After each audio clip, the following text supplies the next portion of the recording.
Un mensaje para hoy. Un mensaje para hoy.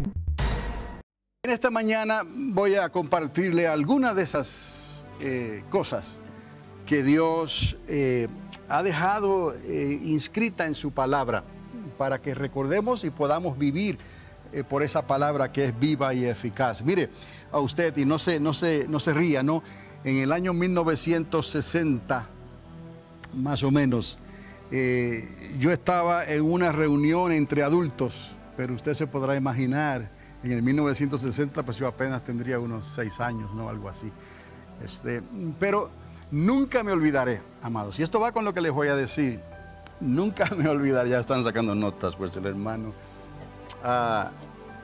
Es la verdad, 1960, algunos de ustedes ni siquiera estaban en los planes. Yo miré hacia arriba, estaba en Puerto Rico, miré hacia arriba y vi una estela de humo blanco. Y cuando me quedé mirando fijamente, noté que era un avión bastante grande. Entonces, de los adultos que estaban ahí, que eran unos radioaficionados y estaban hablando de la tecnología y de la ciencia, yo no entendía mucho, yo era un niño. Estoy mirando hacia arriba y alguien me dice, eso es un B-52. Es un avión que todavía existe, créame. Y a mí me salió algo así. Algún día yo estaré ahí, como niño, ¿no? Esas fueron mis palabras. Vi esas B-52 que no sabía lo que era, lo vi allá arriba a lo alto y yo dije, algún día yo estaré ahí. Bueno, sucede que unos 12 o 15 años después, así mismo, porque eso se pone en el olvido, eso fue una expresión que me salió en ese momento y jamás me acordé de ella. Pero unos 15 años más tarde, de momento me sale algo de ingresar al servicio militar. Y yo no me acordaba de esa ocasión ni nada. Simplemente pensé, bueno, lo más fácil que me han dicho por ahí es el Army, ¿no? Y cuando fui, porque tenía un tío que se había retirado del Army. Y cuando fui, estaba en Navy. Y el Navy en esos días te llamaban a la puerta, ven por aquí. Y entonces no llegué hasta el Army, entré al Navy. Y en el Navy empezaron a decirme, mira, te vamos a dar tal rango y esto y lo otro, porque tienes tantos estudios de electrónica, qué sé yo qué, en el Instituto de Ponce, en la universidad. Y me dijeron, esto es lo que te ofrecemos, pero de alguna manera yo pensé, algo no está bien aquí. Y cuando salgo de esa puerta, me encuentro con el Air Force. Y el Air Force me hace, ¿me entiendes? Porque así era en ese entonces. Y cuando voy al Air Force, entonces las cosas eran como, eso es imposible. Porque primero era que yo había hablado español con los demás, no problem. Tan pronto comienzo a hablar en español con los del Air Force, me dice, vente para acá, que no te oiga este Master Sergeant que está aquí, que es americano. Tenemos que hacer todo esto en inglés. Obviamente mi inglés era solamente técnico, no era conversacional. Entonces, ese es el término cuando uno dice que aprendió a hablar inglés a marronazos, ¿no? Así me pasó a mí, todavía estoy aprendiendo. Pero el asunto es que, mire, para que usted vea cómo son las cosas, él me hace un rollo y me dice, vente para acá, y me dio un examen allí rápido que era a escoger multiple choice. Pues eso es un piece of cake porque te dan la respuesta en esas 4. Solamente tú tienes que adivinar cuál de ellas es. Como el examen de migración, ¿no? ¿Se acuerdan? Los que se acordarán cuando lo dimos aquí, de la ciudadanía. Entonces, pasé el examen. Y él me dijo, y yo seguía hablando español, y él me dijo, no puedes hablar español aquí. Tienes que hablar inglés. Entonces yo trato con ese inglés marroneado y él mira el examen y me mira a mí y me dice, bueno, veremos. El asunto es que después de eso me dan otro examen de aptitud y le saqué un % alto en electrónica y en todo lo demás bajito. Pero esa parte de electrónica me ayudó a entrar a las Fuerzas Aéreas. ¿Y qué ocurre? Me mandan para una base porque no entendía bien el trabajo que iba a hacer. Me dijeron, vas a trabajar en electrónica, pero hasta ahí, no te explican nada más. Y cuando los papeles salieron, guess what? Iba a trabajar con aviones en la electrónica, en el sistema de armamentos de esos aviones. ¿Y qué pasó? Guess what? Cuando yo voy a esa escuela y me gradúo y voy a mi estación, guess what? El avión con el cual iba a trabajar era, usted lo sabe, un B-52. Estuve 3 años. Si me hubiese quedado ahí, yo no sé lo que hubiera pasado. Pero era una base muy estricta, por allá en lo más lejos de Estados Unidos, llegando al Canadá. El asunto es que hoy en día, después yo pienso en estas cosas y yo no puedo explicar cómo pasó eso. ¿No le pasa a usted a veces cosas así? Que usted no sabe por qué dice lo que dice, usted no sabe por qué pasan las cosas que suceden, y algunas de ellas no tienen otra explicación que ser algo sobrenatural, no tiene una explicación lógica humanamente hablando. Me acordaba yo de este genio inventor llamado Alberto Einstein, que él decía, porque no podía explicar esta ciencia de la mecánica quantum, le llaman en inglés. No podía entender esto, y él decía, yo detesto, I hate quantum mechanics, decía, yo me detesta la mecánica de quantum, porque no se puede explicar, es lo que estudia las partículas de la luz, que pueden aparecer aquí y desaparecer, aparecen y aparecen, no se puede controlar. Y él dijo esto, Dios no juega a los dice. ¿Cómo se dice dice? ¿A los dados? Ok. Dios no juega a los dados con su creación. Y así lo dejó. ¿Por qué? Porque eran cosas que no se pueden explicar. Y hasta el día de hoy la ciencia está debatiendo con muchas cosas. Ahora, en esta mañana yo le voy a hablar un poco sobre cosas que no se pueden explicar. Y está basado en el libro de los jueces. Por eso le pido a Jonathan o a Rosita que me ponga el slide que dice ahí jueces, y por un lado está Sansón, que le sacaron los ojos.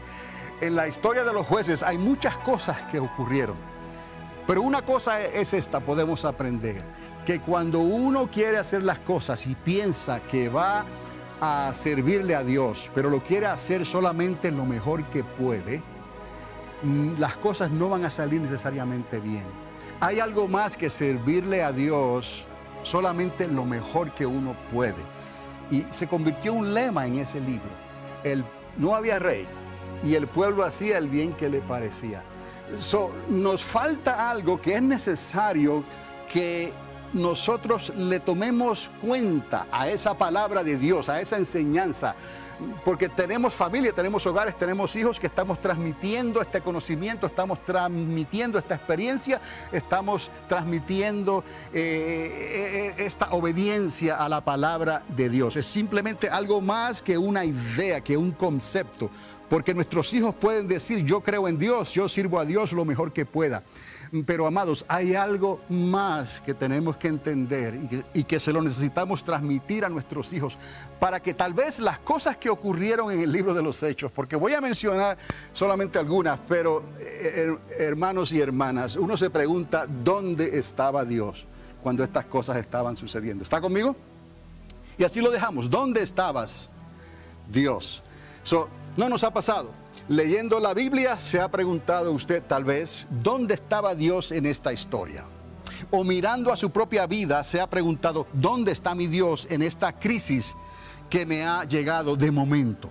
¿O por qué las cosas no salieron como esperaba en mi familia? Todas estas son preguntas justificables, honestas, que podemos hacer nosotros los hijos de Dios. Bueno, prepárese, porque tengo 3 ejemplos, ¿no?, extraordinarios, se va a dar cuenta, para el día de hoy, que aún los más devotos tienen problemas para entenderlos. Y es porque Dios permite que tus decisiones sigan su curso, pero Él simplemente va a estar más abajo esperándote, como dice el dicho. Hay cosas que no vamos a entender por el momento, pero necesitamos hacer lo mejor que podemos para servir a Dios y un poquito más. Y ese poquito más tiene que ver con la obediencia, el conocimiento del gobierno de Dios, de lo que Dios pide. Leyendo la historia, nos preparamos mejor para no cometer los mismos errores que antes se cometieron. Errores que a algunos les costó la vida. Gloria a Dios. Y nosotros aprendemos de la palabra de Dios y de la historia que está inscrita en la palabra de Dios. A los que están siguiendo la serie de la Tierra Prometida, ¿cuántos alaban a Dios? Esto que les voy a relatar ocurrió después que Josué y Caleb terminaron con la conquista, ¿ok? Y el pueblo entró en el tiempo de los jueces, o sea, unos 430 años más o menos, hasta que se estableció el rey Saúl. Está conmigo, unos 400 años. Después que Josué y Caleb cumplen con su cometido, luego durante esos 430 años estos acontecimientos pasaron, donde cada cual hacía el bien que le parecía, porque no tenían rey. Si usted quiere seguir esto, está en Josué capítulo 17, verso 6, aparece esta expresión que cada cual hacía el bien que le parecía porque no tenían rey. Como no había un gobierno apoyado por un rey, el pueblo hacía el bien que le parecía. En realidad, para ellos, el gobierno que tuvieron directo o que tenían bajo Dios no les era suficiente. Es lo que le estaban diciendo hasta que llegaron los días de Samuel, cuando pidieron directamente un rey. Me pregunto si los creyentes de hoy que están tan divididos aún más que aquellas 12 tribus de Israel, me pregunto, ¿estarán dejándose gobernar por Dios en obediencia a su palabra, o estarán cada quien y cada familia haciendo el bien que les parece?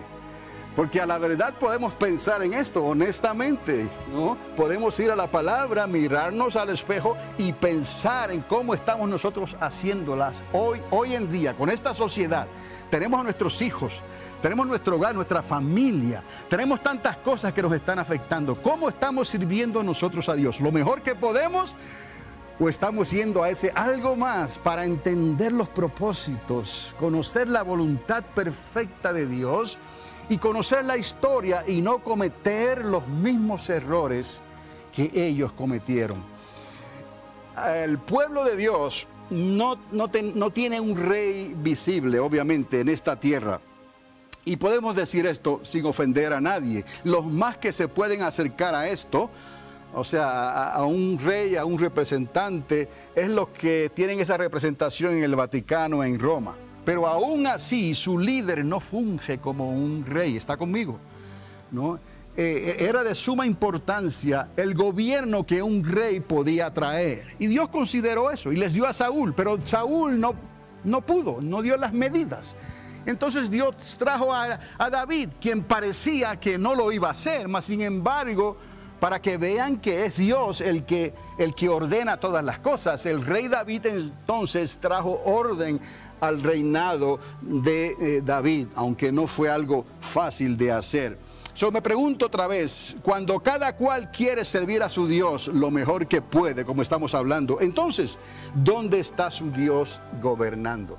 Es importante entender estas dos fases, ¿no?, de la enseñanza y del conocimiento de la palabra de Dios, para que podamos no solamente servir a Dios lo mejor que podamos, y eso está bien, pero que conozcamos el gobierno y la enseñanza y los principios de Dios, para que podamos transmitirlos a nuestros hijos, para que cuando ellos tengan que ejercer su libre albedrío y tomar sus decisiones, no solamente hagan lo mejor que puedan, como hemos hecho nosotros, sino que también lo hagan conociendo la voluntad perfecta de Dios. ¿Está conmigo? No es de extrañar que aún a los creyentes más evangélicos, por decirlo así, no les dejan de suceder cosas que ni aún ellos mismos comprenden, ni el por qué le están pasando o le están ocurriendo estas cosas. Y les voy a dar algunos ejemplos. Después de haber criado a mi hijo, a mi prole, dirían algunos, ¿no?, lo mejor que pude, ellos decidieron poner a su Dios a un lado para atender los asuntos de este mundo que consideraron más importantes. Muy seriamente. y se paran seriamente y te ponen sus argumentos y te dicen, mamá o papá, esto es lo que necesito hacer para poder sobrevivir. Les digo otra vez, ¿no? Después de tú haber puesto el fundamento, haberles hablado, después de haberlos criado, lo mejor que pudiste, ellos deciden poner a Dios a un lado por las razones que te puedan dar para atender los asuntos de este mundo que consideraron más importante. Y vamos a ver un paralelismo en esto en la historia de los jueces. Y usted, papá y mamá, piense verdaderamente lo importante que es esto. Quizás la palabra es tarda para llegar, la palabra es dificultuosa para recibirla, pero agárrese de la misericordia de Dios, porque verdaderamente necesitas entender esto, porque si no, tus hijos estarán expuestos a lo que pueda ocurrir más adelante. Número 2, otro ejemplo. Después de orar, diría alguno, por largo tiempo, por la pareja ideal para mis hijos, o para mi hijo o mi hija, esta pareja decidió tomar otro rumbo, simplemente porque las cosas no salieron como esperaba. Y mamá y papá oraron por esa pareja, o mamá y papá oraron por esa persona, y sin embargo las cosas no salieron bien. Esa persona decidió tomar otro rumbo, y no entendemos por qué ocurren estas cosas. Y tercero, incluso hablándonos a nosotros mismos en el ministerio, después de aceptar el llamado bajo la guianza del Espíritu Santo, porque somos evangélicos que creemos en la unción del Espíritu Santo, tal y como ellos obraban bajo la unción del Espíritu Santo, ¿no? Tomé entonces yo una decisión por la cual estaré pagando con creces el resto de mi vida. Y no estoy hablando de dinero en este caso, ¿no? Pero así sucede, aunque estaba bajo la unción, aunque pensé y creí que estaba haciéndolo todo conforme a los propósitos y el plan de Dios, tomé una decisión por la cual estaré pagando con creces eso el resto de mi vida. Amados, esas cosas pueden pasar. Todos estos ejemplos mencionados pueden ocurrir, y les voy a decir por qué. Porque tomamos nuestro libre albedrío. Y usted dirá, wow, ya llegó la palabra otra vez, libre albedrío. Diga conmigo, libre albedrío. No podemos zafarnos de eso, ¿ok? Tomamos nuestro libre albedrío en nuestras decisiones. Y aunque creemos que estamos haciendo lo mejor, bajo la guianza del Espíritu Santo, como hemos hablado, podemos haber hecho cosas que no tenían sentido en el momento que decidimos hacerlas. Por eso, amados, no es necesario, no es suficiente servir a Dios lo mejor que podamos. Tienes que transmitirle algo a tus hijas, a tus hijos, algo que Dios espera de cada uno de nosotros. Es algo que está entre líneas, que está escondido, es el tesoro de ese gobierno, de esa voluntad perfecta de Dios, que nuestros hijos necesitan entenderla o conocerla por lo menos, porque ellos no podrán zafarse de su libre albedrío, ni tú ni yo nos podremos zafar de nuestro libre albedrío, ni aunque estemos bajo la unción del Espíritu Santo. Tenemos libre albedrío y lo que digamos así saldrá. ¿Me está entendiendo? Las opciones que tomemos serán tomadas en cuenta por Dios, aunque Dios sabía que no era lo que nosotros teníamos que pedir en ese momento. Pero porque salió de nuestra boca, porque fue el deseo de nuestro corazón, o porque pensamos simplemente que era lo mejor, así quedó archivado.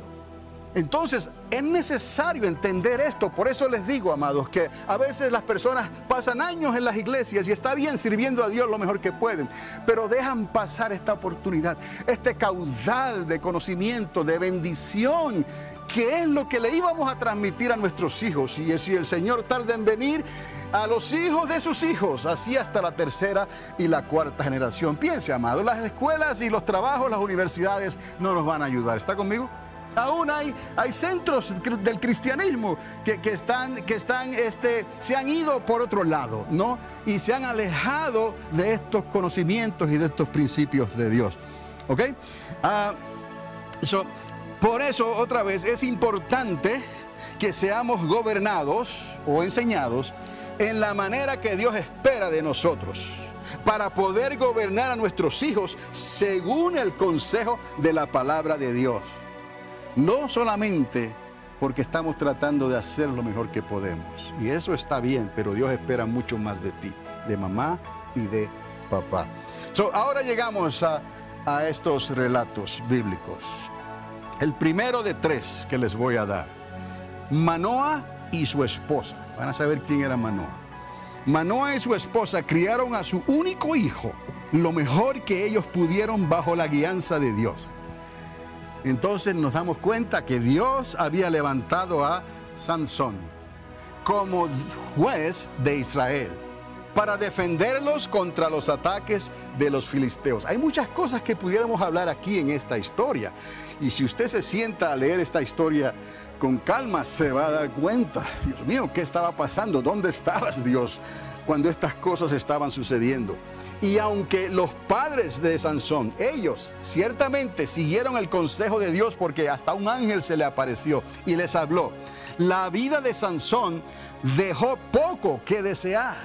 No se puede entender esto, y menos justificar el comportamiento errático de este paladín, porque él era un paladín, pero vino a ser un verdugo de los filisteos. Solo que Dios lo permitiese así para provocarles a los filisteos a ira. Aquí hay cosas, amados, que nos ayudan a nosotros a entender con los problemas que lidiamos nosotros hoy en día en esta generación, porque, amados, no estamos en una burbuja. Ya esa burbuja se reventó hace tiempo. Y nuestros hijos quedaron expuestos, ¿no?, a la sociedad, a las enseñanzas, a la influencia y a los filisteos de este mundo. Tenemos que nosotros obrar lo mejor que podemos y obrarlo con el entendimiento, como decía el apóstol Pablo, con el entendimiento de la palabra de Dios, para que entonces podamos transmitir algo sólido, algo que ellos puedan utilizar cuando les toque utilizar y expresar su libre albedrío. Cuando el Espíritu de Dios venía sobre Sansón, él demostraba su sano juicio para realizar sus increíbles hazañas. El punto trágico en la vida de Sansón, porque no vamos a entrar en todos los detalles, no tendríamos el tiempo. El punto trágico en la vida de Sansón no fue que le sacaron los ojos, eso fue cierto. No fue que le sacaron los ojos por la impertinencia. ¿Cuál fue ese error? La impertinencia de revelar el secreto de su fuerza, ¿no? Y uno se pregunta, ¿pero por qué obró de esa manera, no? Fue la manera entonces, no fue el que le sacaran los ojos, el punto importante, crucial de su vida. No fue que le sacaran los ojos, fue la manera en que él murió para vengarse de sus enemigos. Y literalmente dice la Escritura que lo tenían como un juguete de entretenimiento. Esa es la traducción que dan en la versión que yo estoy utilizando. Sansón era un juguete para los filisteos en el templo de los filisteos. Y esto era un templo enorme de 2 plantas, de 2 pisos. Y dice la palabra que habían unas 3,000 personas por lo menos en la segunda planta. Si decimos que habían unas 3,000 en la segunda y 3,000 abajo, habían más de 6,000 personas en ese lugar. Si usted quiere ver esta historia completa, está en el capítulo 16 del libro de los Jueces. Había más de 6,000 personas en ese recinto. Pero mire esto, lo que ocurre. Dios, mire usted, Sansón le pide a Dios. Oiga esto, que es lo que no tiene sentido también. Devuélveme las fuerzas y muera yo con ellos. ¿Ok? Devuélveme las fuerzas y muera yo con ellos. Y Dios lo hace. Si fuéramos a explicar esto, a entender esto, con todo lo que Dios ha estado haciendo, con la sabiduría de Dios, el Espíritu de Dios, como ungía a los jueces, ungía a las personas, como nos unge a nosotros hoy cuando creemos, como nos unge otra vez cuando le pedimos a Dios que nos llene y nos bautice con Espíritu Santo y fuego. Nos está marcando como se marca el ganado, ¿no? Aún así tenemos libre albedrío y podemos decir cosas que no vienen al sentido, ¿no? Fuera de tiempo y fuera de lugar, estando bajo la unción del Espíritu Santo. Imagínese usted ahora el cuidado que usted tiene que tener para enseñarle estas cosas a sus hijos, a sus hijas, para que cuando ellos tomen decisiones usando su libre albedrío, lo hagan lo mejor que puedan, porque mamá y papá se lo inculcaron, pero también porque tenían el conocimiento de la palabra de Dios, el conocimiento del gobierno de Dios y la historia de la palabra de Dios para tomar decisiones sabias. Recuerde, el Espíritu Santo no puede quitarte tu libre albedrío y decidir por ti. No sabemos si esta historia pudo desarrollarse de otra manera y con otro final. Pero nosotros hoy tenemos que criar a nuestros hijos no solamente lo mejor que podamos, sino instruirles en el gobierno de Dios, como les he estado diciendo, para que no terminen haciendo lo mejor que les parezca cuando sirven a Dios. ¿Entiende la diferencia? Porque pueden terminar haciendo solo lo mejor que les parece cuando están sirviendo a Dios. En el segundo caso y relato de esta historia, ocurrió con el abandono de una esposa, el abandono de la esposa del levita. Ella se regresó a la casa de su padre en Belén, tal vez por la vida de ermitaño que le dio él en lo más remoto del monte de Efraín. Porque ese era el trasfondo de esta historia. Era un levita que tomó su concubina, su mujer, y se fue a lo más remoto del monte de Efraín. Y ella lo aguantó y lo soportó tal vez hasta cierto punto, y luego terminó dejándolo. Y de aquí, amados, esto es increíble, esta historia. ¿Cómo esto termina, amados? No tiene sentido lo que ocurrió aquí en esta historia. Y si usted me escucha bien, se va a dar cuenta. Y vaya al libro de los Jueces para que después detalladamente la repase. El desarrollo de esta historia nos deja perplejos. Es la palabra que usé aquí. Nos deja perplejos. Un levita, y déjeme decirle, un levita, y tenerlo como sacerdote era motivo de grande prosperidad para el pueblo y prosperidad económica. Eso era lo que significaba tener a un levita de sacerdote, ¿no?, en tu cercanía. Pero al igual que Sansón, el comportamiento de este levita dejó poco que desear. Le digo por qué. Este hombre amaba a su concubina o no. Si usted lee la historia, ¿amaba a su mujer o no? Porque su comportamiento hablaba de otra manera. ¿Por qué entonces él no salió por ella en el momento de crisis? Porque hubo una crisis y él pudo haber, tal vez, respondido a esa crisis de otra manera. Quizás no recibió esa milla extra de sus padres, de su enseñanza, para que aprendiera a tener misericordia, digamos, por su prójimo, ¿no? Ciertamente, aquellos benjamitas que cometieron este agravio, no entramos en detalle, la historia lo confirma. Ciertamente aquellos benjamitas que le acosaron a él y a su concubina y al Señor que les abrió las puertas de su hogar para que pasaran la noche en esa ciudad. Estos hombres eran tan perversos como los que acosaron la casa de Lot. Prácticamente usted está leyendo la historia muy parecida una de la otra. Ellos eran tan perversos como los que acosaron la casa de Lot en un momento de lujuria descontrolada.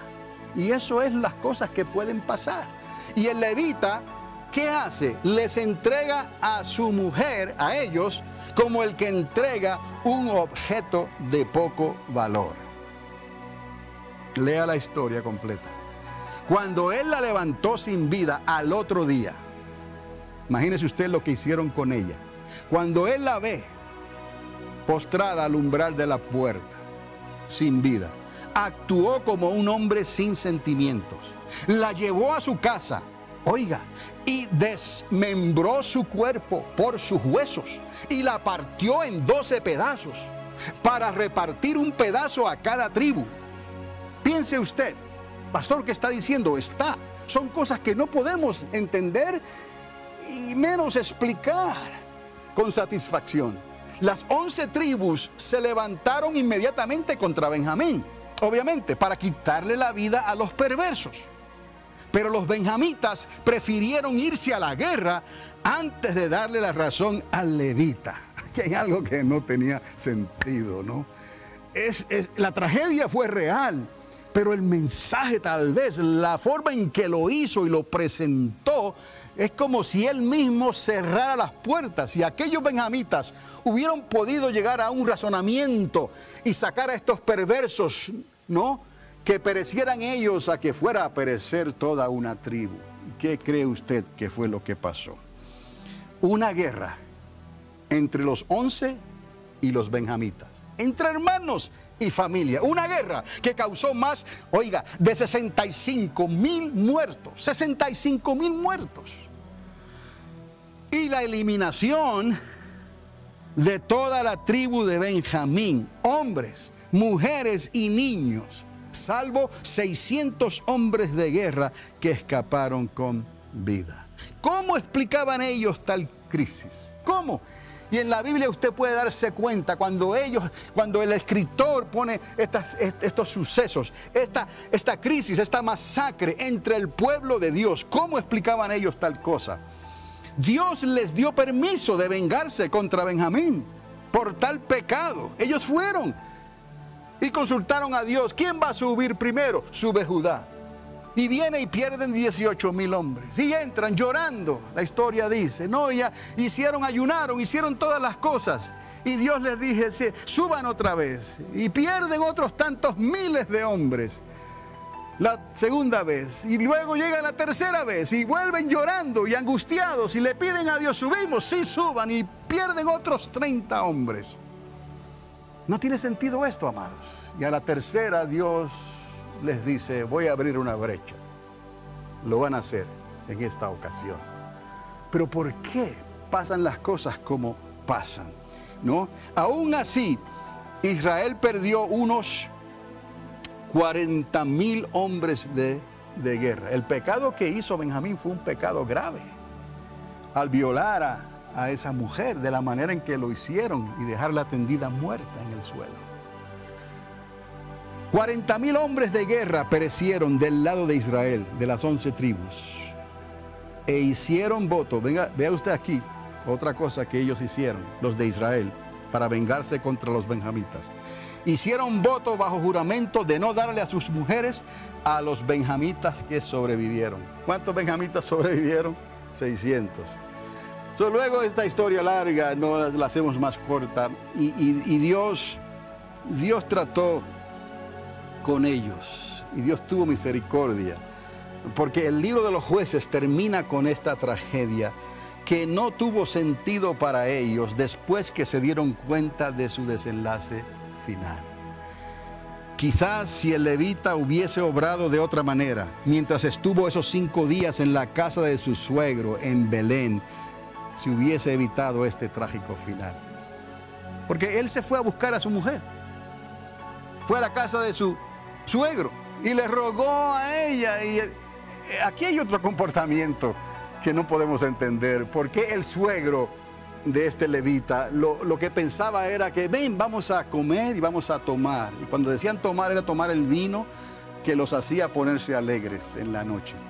Y así pasó la primera noche, el primer día, no, vamos a comer y vamos a tomar, y quédate aquí.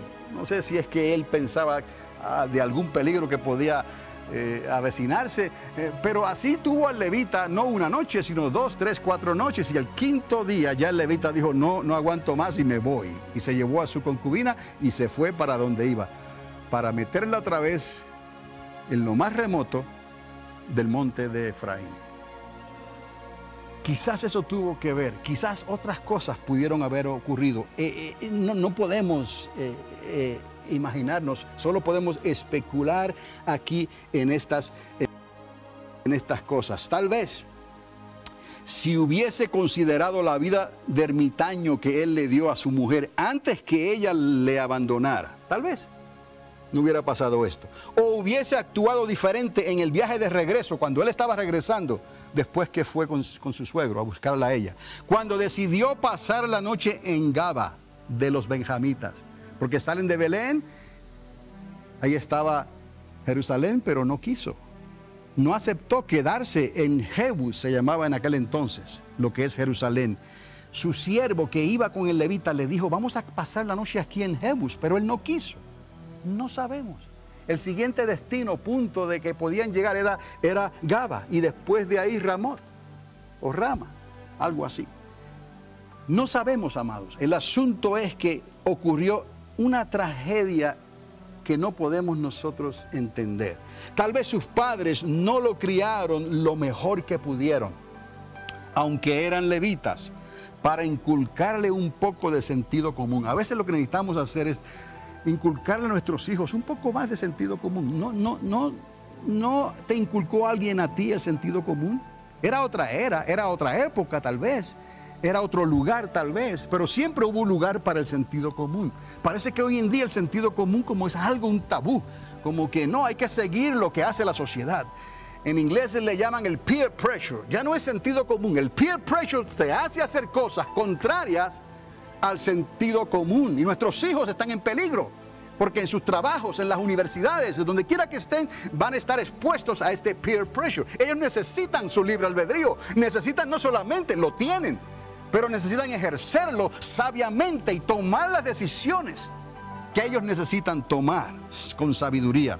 El comportamiento y las decisiones que nuestros hijos toman en un futuro, o tomen en un futuro, tal proceso viene a comenzar y fue posiblemente tejido y forjado durante el tiempo de aprendizaje que le dimos mientras estaban bajo nuestro techo, incluyéndome yo.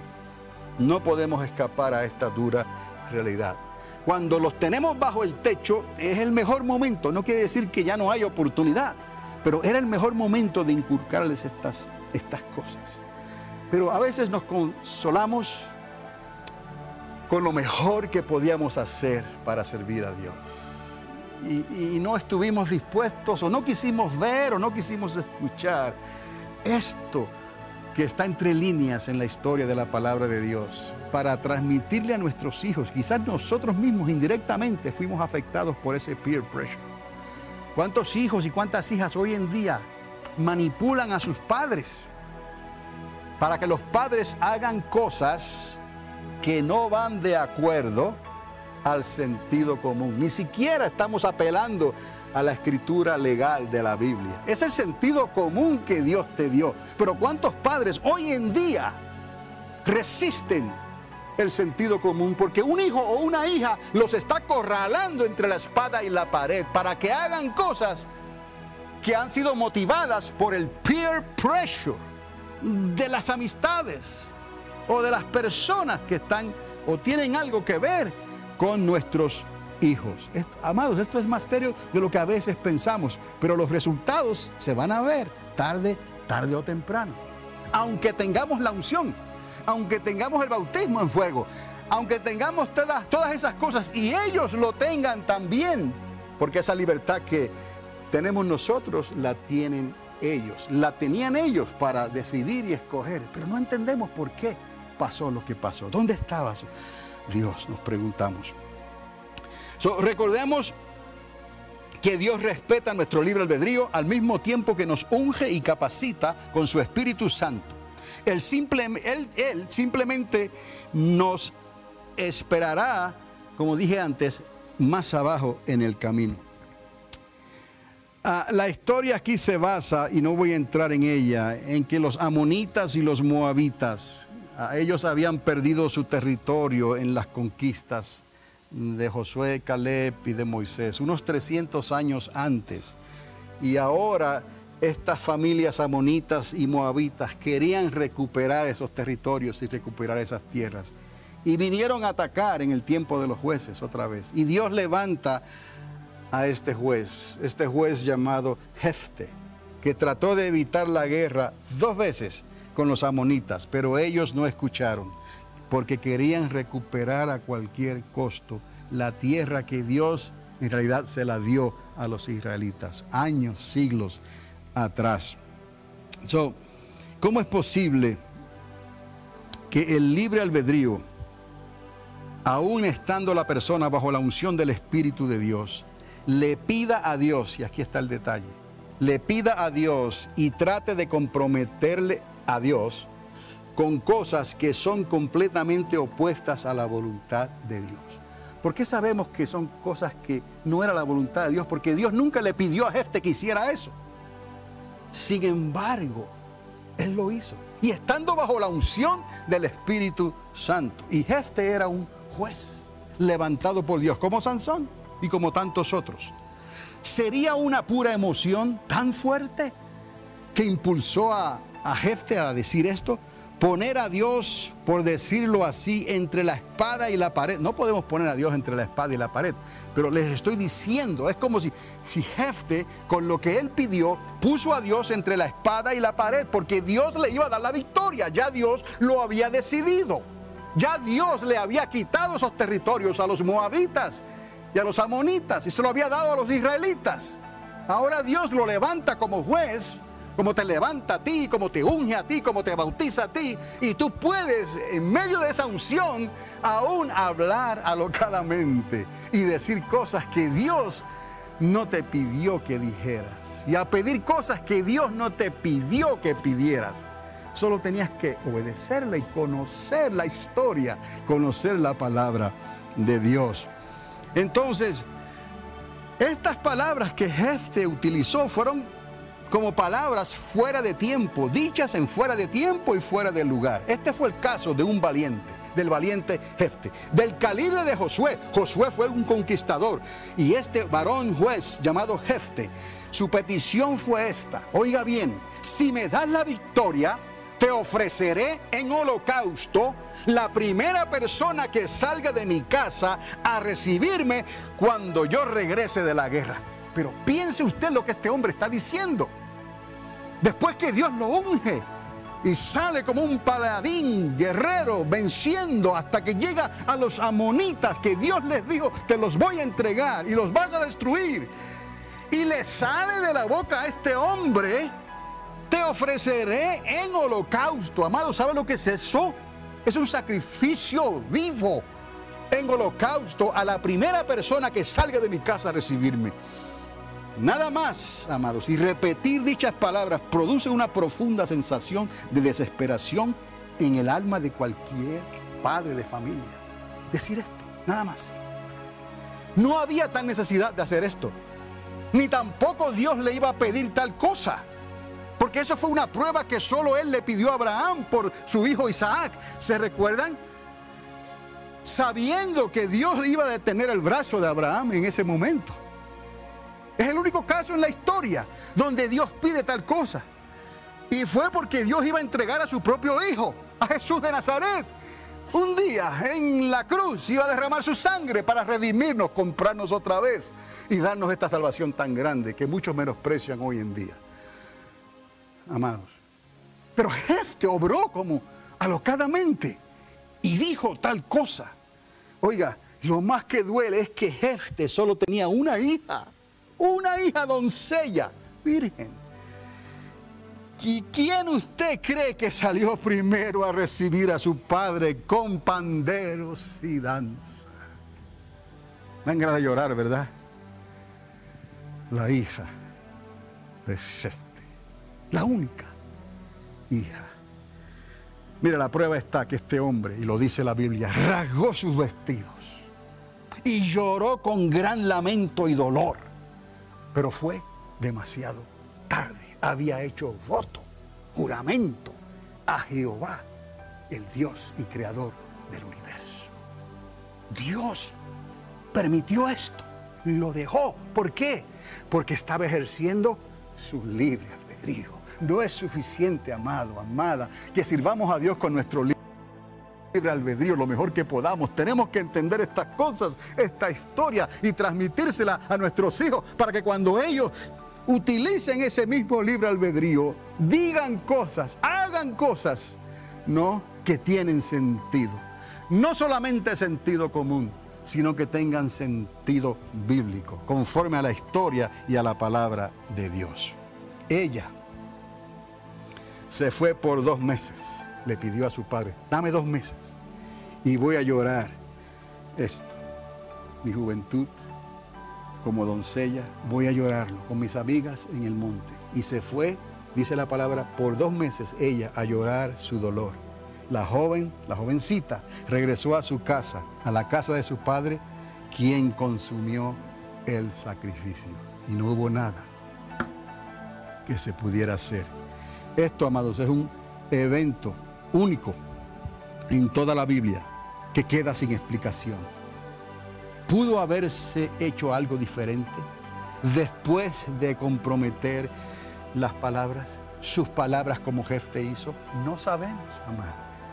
¿Tuvo algo que ver el sentir de Jefte en el momento de hacer tal voto a Dios? ¿Qué pasó? ¿Qué pasó en este hombre? ¿Sintió inconscientemente la necesidad, como sentimos a veces, de probarle algo a Dios? A consecuencia tal vez del trato de sus padres y hermanos. ¿Y por qué les digo esto? Tal vez aquí usted pueda notar algo mejor que yo. Porque Jefte fue hijo de ramera. ¿Lo sabía usted? Y el desprecio de todos sus hermanos y de la casa de su padre. Jefte tuvo que vivir en el exilio, desechado por sus propios hermanos, por su padre, por todos, porque era hijo de una ramera. Esa fue la vida de Jefte.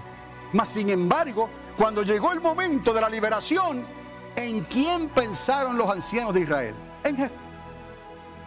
Y lo fueron a buscar, lo llamaron y lo fueron a buscar y le suplicaron que regresara. Si usted lee la Biblia, Jefte les dice claramente: pero ahora, ¿por qué esto? ¿Por qué? Si no me querían, me desecharon, me echaron a un lado y ahora quieren que yo les sirva de juez. Y los ancianos de Israel fueron por encima de los hermanos y del padre de él.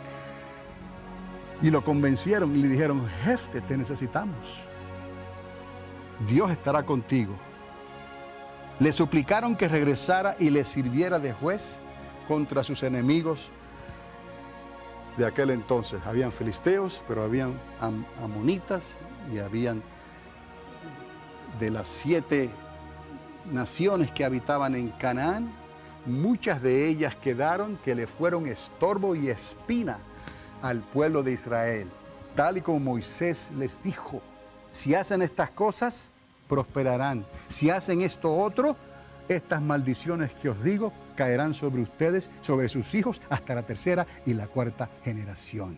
Y en el tiempo de los jueces, piense, 430 años en que el pueblo hacía lo mejor que podía para servir a Dios, pero se olvidó de sus estatutos, de sus leyes y de su gobierno. Y no entendieron que había ciertas cosas que Dios no les iba a pedir, porque las otras naciones de la tierra estaban ofreciendo holocaustos y sacrificios a Baal, quemando a sus hijos, pasándolos por fuego. Barbaridades que Dios le explicó. No se dejen influenciar por las costumbres de las naciones a los cuales les voy a enviar. Mantén tu lugar. Tú y tu casa sirvan a Dios. No podrán obligar a vuestros hijos, no los obliguen, tampoco conviene, pero que puedan ejercer su libre albedrío. Y de la única manera es con esta palabra. Que de alguna manera papá y mamá puedan llegar a estas historias, traerlas en vigencia a la vida de ellos y decirle: mira, estas cosas ocurrieron.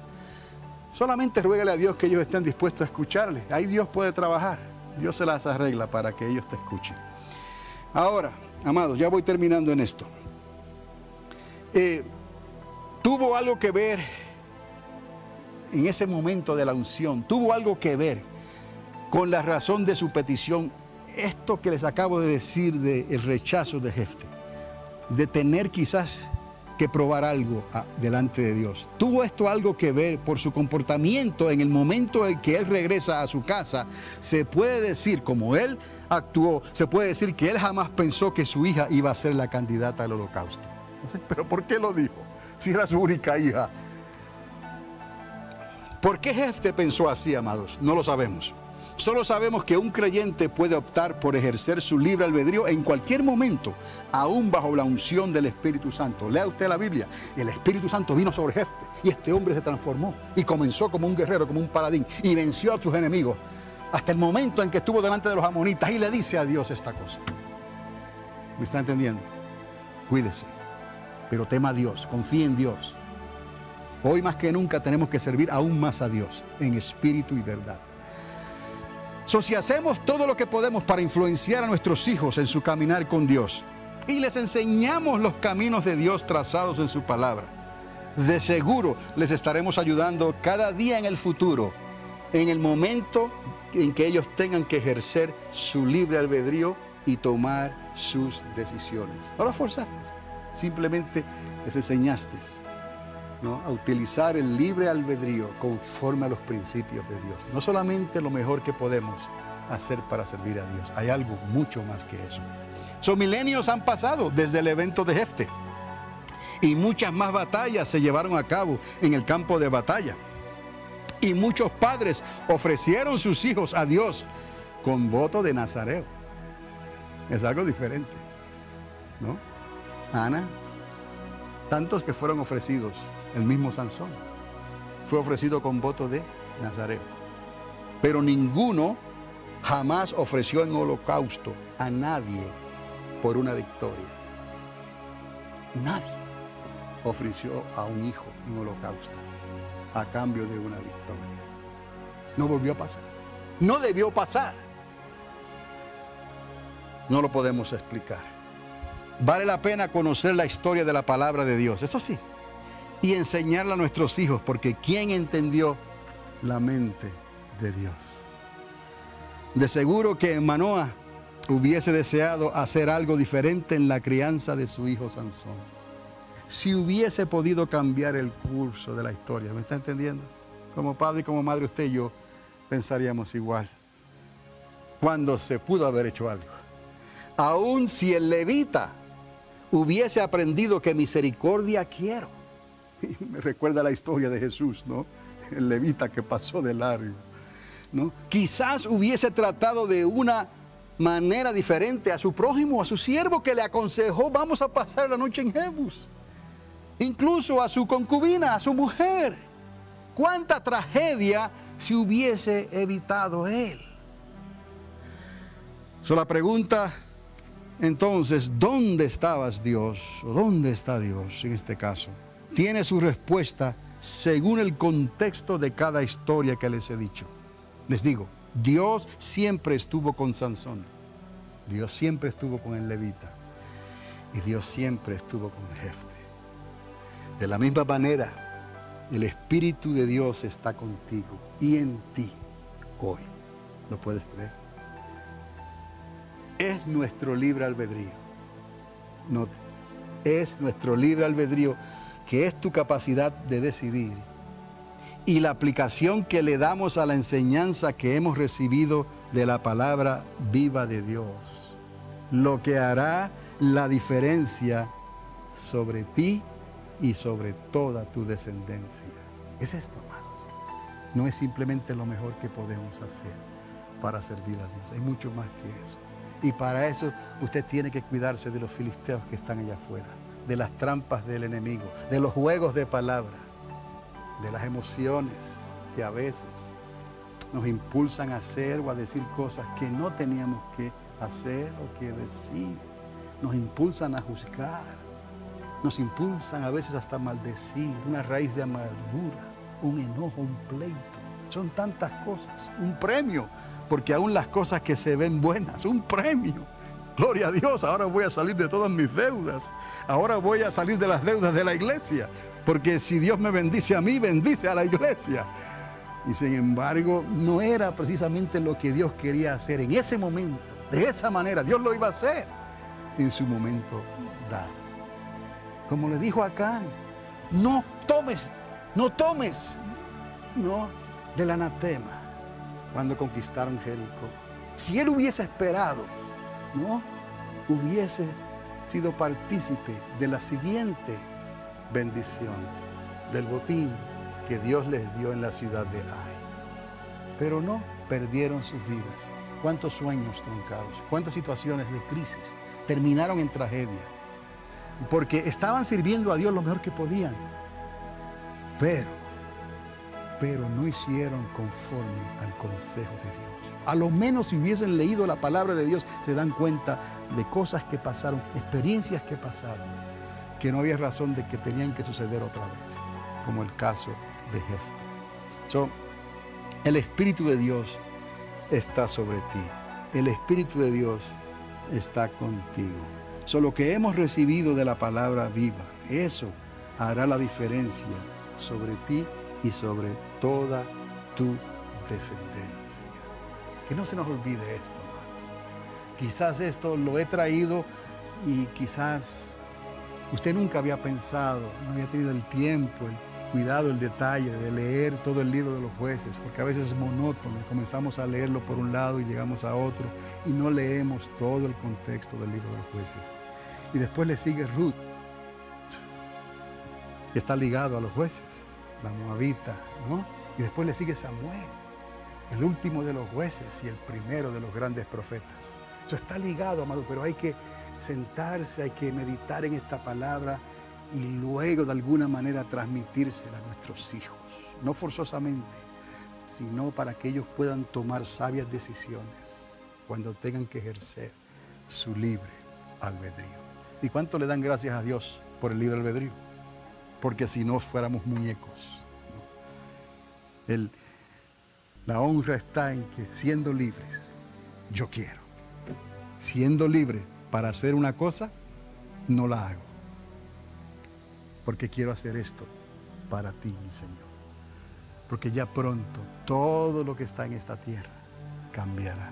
¿Cuántos lo creen así? Yo lo creo así, amados. Yo creo que el Señor está a las puertas y Él está preparando a una iglesia para que venga delante de Él, para que se presente, no solamente los que estaban sirviendo lo mejor que podían, sino sus hijos también, amados, sus hijas, sus nietos, sus nietas, hasta la tercera y la cuarta generación, porque Dios los quería a todos juntos. Todavía hay tiempo, todavía hay esperanza, pero tenemos que comenzar por nosotros, amén. Les invito a ponerse de pie. Un mensaje para hoy. Un mensaje para hoy.